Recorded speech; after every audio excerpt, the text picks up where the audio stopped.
महाकपि हिमालय के फूल अपनी विशिष्टताओं के लिए सर्वविदित हैं। दुर्भाग्यवश उनकी अनेक प्रजातियां विलुप्त होती जा रही हैं। कुछ तो केवल किस्से कहानियों तक ही सिमट कर रह गई हैं।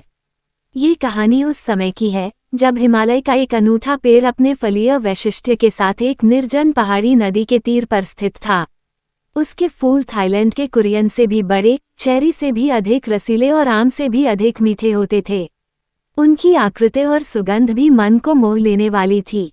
उस पेड़ पर वानरों का एक झुंड रहता था जो बड़ी ही स्वच्छंदता के साथ उन फूलों का रसास्वादन व उपभोग करता था। उन वानरों का एक राजा भी था जो अन्य बंदरों की तुलना कई गुना ज्यादा बड़ा, बलवान, गुणवान, प्रज्ञावान और शीलवान था, इसलिए वह महाकपि के नाम से जाना जाता था।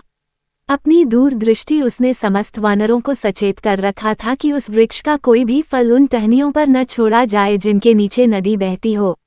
उसके अनुगामी वानरों ने भी उसकी बातों को पूरा महत्व दिया, क्योंकि अगर कोई फल नदी में गिरकर और बहकर मनुष्य को प्राप्त होता तो उसका परिणाम वानरों के लिए अत्यंत भयंकर होता। एक दिन दुर्भाग्यवश उस पेड़ का एक फल पत्तों के बीचों बीच पक कर टहनी से टूट बहती हुई उस नदी की धारा में प्रवाहित हो गया। उन्हीं दिनों उस देश का राजा अपनी औरतों, दास दासियों तथा के साथ उसी नदी की तीर पर विहार कर रहा था। वह प्रवाहित फल आकर वहीं रुक गया। उस फल की सुगंध से राजा की औरतें सम्मोहित होकर आंखें बंद कर आनंदमग्न हो गईं। राजा भी उस सुगंध से आनंदित हो उठा। शीघ्र ही उसने अपने आदमी उस सुगंध के स्रोत के पीछे दौड़ाए। राजा के आदमी तत्काल उस फल को नदी के तीर पर प्राप्त कर पल भर में राजा के सम्मुख ले आए। फल का परीक्षण कराया गया तो पता चला कि वह एक विषहीन फल था। राजा ने जब उस फल का रसास्वादन किया तो उसके हृदय में वैसे फलों तथा उसके वृक्ष को प्राप्त करने की तीव्र लालसा जगी। क्षण भर में सिपाहियों ने वैसे फलों पेड़ को भी ढूंढ लिया, किंतु वानरों की उपस्थिति उन्हें वहां रास नहीं आई।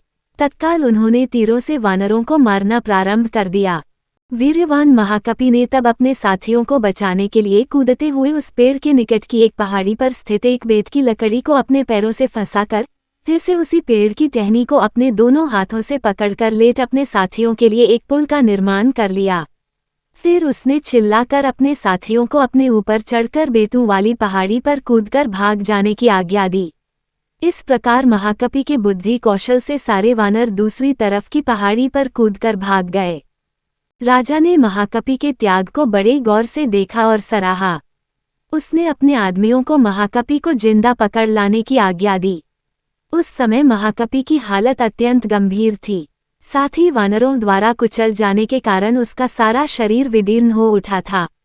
राजा ने उसके उपचार की सारी व्यवस्था भी करवाई, मगर महाकपि की आंखें हमेशा के लिए बंद हो चुकी थीं।